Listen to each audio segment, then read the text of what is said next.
California, land of sunshine, tech billionaires, and progressive dreams. It's the woke capital of America, a majority-minority state bursting with diversity. But here's the twist. California's power structure is still overwhelmingly white. The people making the laws and shaping the future don't look like the people they represent. It's a disconnect between the state's image and its reality. Why does the most diverse state in the country have leadership that looks like a 1998 J. Crew catalogue? Today, we're breaking down the machinery behind California's progressive paradox. Let's look at the numbers because they tell a very compelling story. We need to understand the current demographic reality to grasp the extent of the disparity we're about to uncover. These figures aren't just statistics, they represent real people and their experiences within the state. California is about 39% Latino, a significant portion of the population. This makes the Latino community the largest ethnic group in the state, a vibrant and growing demographic force. 35% white, still a considerable segment of the population, but notably smaller than the Latino demographic. 15% Asian and 6% Black, representing vital and diverse communities that contribute significantly to California's cultural and economic landscape. But white people, just a third of the population, hold 60% of elected offices. This stark contrast reveals a significant imbalance in political representation. That's not a blip, it's a chasm. A wide and deep divide that separates the demographic reality from the political power structure. Latinos are the largest group, yet the most underrepresented, a paradox that demands closer examination. AAPI communities are nearly invisible in politics, their voices often unheard and their concerns overlooked. The system is stuck in the past, running on outdated rules, hindering progress and perpetuating inequalities. It takes time, they say. But it's been over 20 years. How much longer must we wait for equitable representation? This isn't just about fairness, it's about whose needs get met and whose voices are heard in the halls of power. When leaders don't share the lived experiences of the majority, policy disconnects follow, leading to laws and regulations that don't adequately address the needs of all Californians. So why is the political landscape so stubbornly white? What are the underlying factors that contribute to this persistent imbalance? It's not one thing, it's 1,000 small barriers, each contributing to the overall challenge of achieving equitable representation. Structural hurdles, historical baggage, and even well-meaning reforms all play a part. It's a complex web of factors that we need to untangle. Let's start with who draws the maps, because that's where a lot of the story begins. For many years, the drawing of district lines was a political battleground. After years of gerrymandering, California sought a different approach and created the Citizens Redistricting Commission. The goal: fair maps that accurately reflect the population and give every community a voice. The idea was that these maps would be drawn by regular people, not politicians. But the application process to become a commissioner is so complex, so involved, only a certain type of Californian applies. Those with the time, resources, and know-how to navigate the system. The applicant pool tends to be older, wealthier, whiter, and more educated than the state as a whole. As a result, the commission ends up not fully reflecting the state's rich diversity. Latinos, who make up the largest demographic group in California, are often underrepresented on the commission. It's not malicious intent, but the result can be bland and unrepresentative of the diverse communities within California.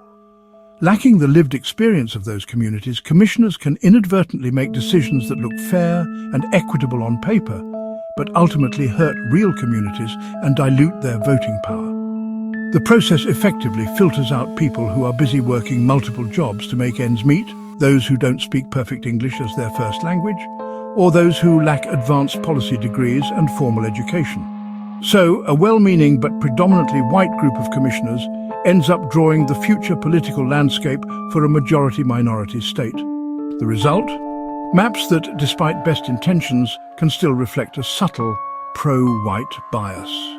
The system's very definition of what it means to be qualified is often too narrow, creating barriers and excluding valuable perspectives.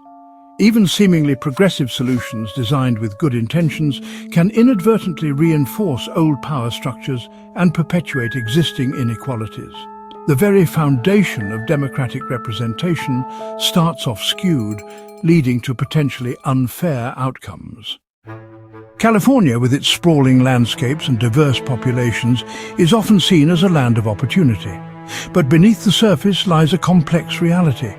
California is a patchwork of bubbles, tech hubs brimming with innovation, sun-kissed beaches attracting tourists, vast desert landscapes and vibrant political rallies showcasing the state's active civic life. Over decades, people have sorted themselves by race and class, creating distinct communities with varying levels of influence. This self-sorting has profound implications for political power. Affluent, mostly white areas, often nestled in desirable locations, wield significant influence in the political arena. These coastal cities and their surrounding suburbs, with their high property values and well-resourced communities, hold concentrated political power, shaping policies and influencing elections. These places have the highest voter turnout, the most generous donors, and well-established networks that amplify their voices. In contrast, minority communities, especially Latinos and AAPI, who represent a significant portion of California's population, are often more dispersed across sprawling urban areas and scattered residential developments. This geographic dispersion means their power is spread out, making it more challenging to mobilize and advocate for their interests effectively. It's harder to consolidate their voting strength into a single, unified district that can elect representatives who truly reflect their needs. White candidates often benefit from a built-in base of support, established resources, and access to influential networks. Minority candidates, on the other hand, must often build coalitions across these fragmented communities, forging alliances to amplify their voices. This often means starting from scratch, building grassroots movements and mobilizing volunteers to overcome systemic disadvantages. Geography, history and economics all intersect in California to create a system that tends to keep power concentrated in the hands of a select few. The legacy of redlining and other forms of housing discrimination continues to cast a long shadow, still shaping who has a political voice and who is marginalized in the political process. So, when maps are drawn to define political districts, the deck is often already stacked against certain communities. The concept of communities of interest, which is supposed to guide the drawing of district lines, often just means affluent white neighborhoods with shared concerns. Diverse areas, even when they share common interests, are often fractured geographically and tend to be less politically active when measured by traditional metrics like voter turnout. The result of all these factors, maps that intentionally or unintentionally reinforce the power of those who are already powerful, perpetuating existing inequalities. Next up, incumbency. The person already in office has a massive advantage: name recognition, fundraising, media attention. Most incumbents are white, reflecting an older California. Incumbency acts as a demographic time capsule, freezing the political landscape. Minority challengers start from zero, building networks in communities with less money and less political infrastructure. Party establishments love incumbents; they're safe bets. Promising new candidates are told to wait your turn. For many minority communities, it feels like it's never their turn. Incumbency is powerful everywhere, but in fast-changing California, it creates a huge lag. Even in diverse districts, long-term white incumbents often hold on. The system helps them keep their grip on power. Voters stick with the familiar, not necessarily the most representative. The fortress of incumbency is hard to breach. In 2010, California adopted the jungle primary.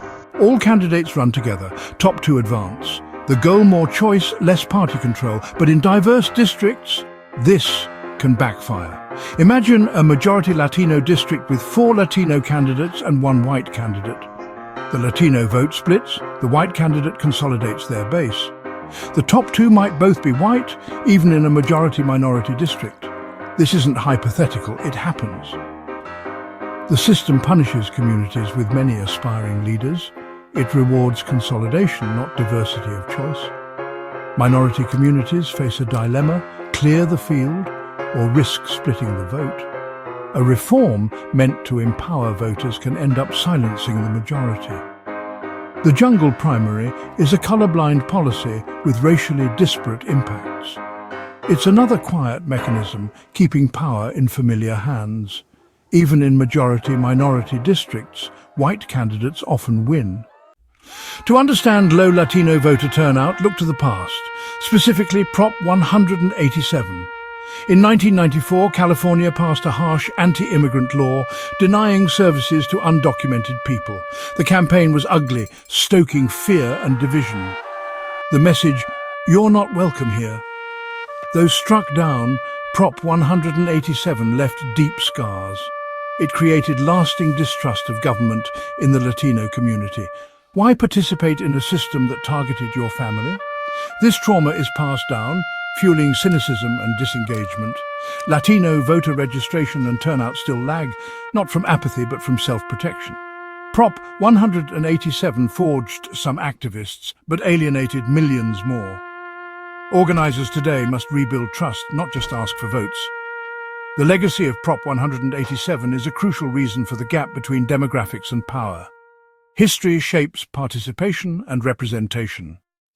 Now, let's talk about performative diversity. In California politics, diversity is a brand. Campaigns feature multi-ethnic ads, translated websites, and Latinos for groups. But often that's where it stops.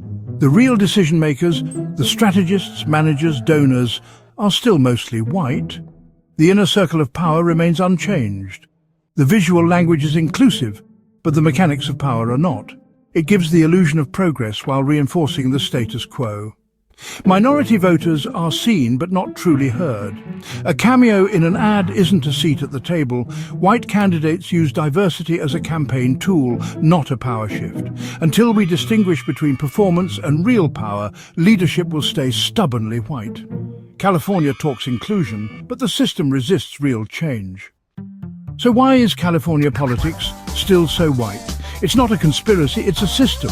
Biased maps, concentrated geography, incumbency, flawed primaries, historical trauma and performative diversity all work together. The machinery isn't driven by hate, but by inertia. It rewards wealth, connections and familiarity, still concentrated in white communities. Real change means rewiring the system, not just changing the slogans.